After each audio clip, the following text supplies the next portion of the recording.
Hey, Kilroy goes off the shelf and onto his table for his weekly review. There I go, referring to myself in the third person yet again.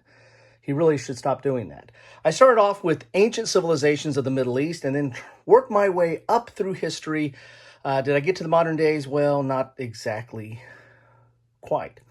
Ancient Civilizations of the Middle East is a sequel or continuation of Ancient Civilizations of the Inner Sea. The two share some similar mechanics, although there are some updates in the Middle East. And of course, there's a whole bunch of new civilizations or empires that you can play with in this that have asymmetrical power. So, and they do not combine. That's kind of a downside here. I was expecting to combine these two, but who wants to combine a 12-player game of Ancient Civilizations? Anyway, good game, good components, very abstract and somewhat chaotic with the card play. Thanks to GMT for sending this copy.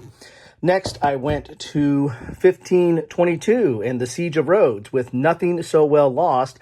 This is a postcard game from Turning Point Simulations, or LPS Inc., which is kind of the parent company. This is a Paul Rohrbal game that uses a deck of cards and I think a dice in this one as well. But it's a siege game covering the Siege of Rhodes. How about that? Imagine that.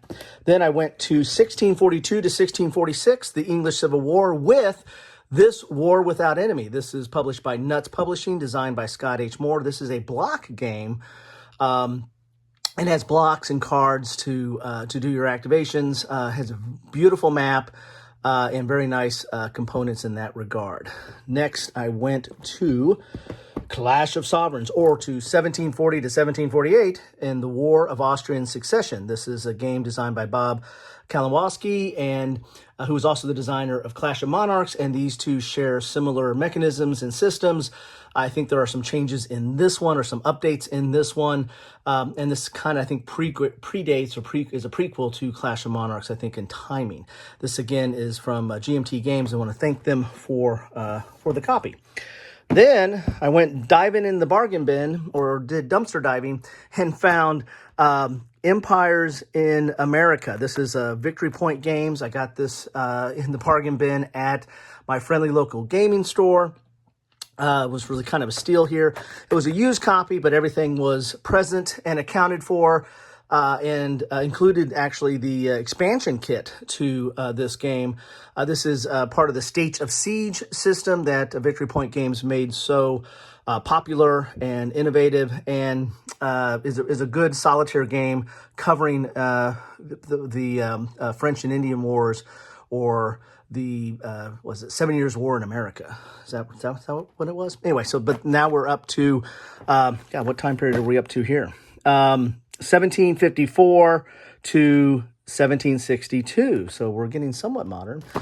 Then I finished out the week. I didn't quite make it to the modern era. I finished out the week with Hidden Strike, American Revolution.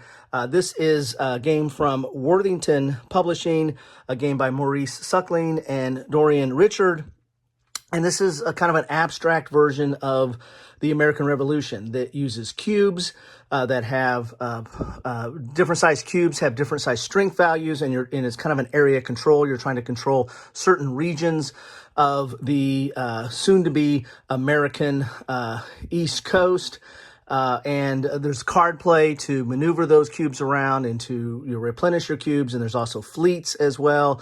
So an interesting game, a different take on the American Revolution, beautiful production value, mounted board, all that kind of stuff. But again, it's a little abstract, but can be played solo. In fact, I think the solo might be the preferred system, but it can be played solo and opposed in that regard. So anyway, that's how I finished up the week.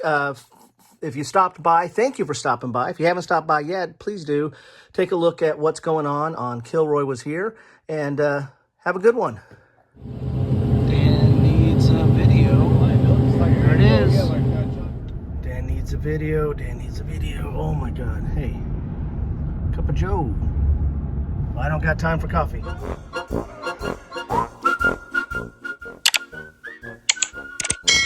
Thanks for watching.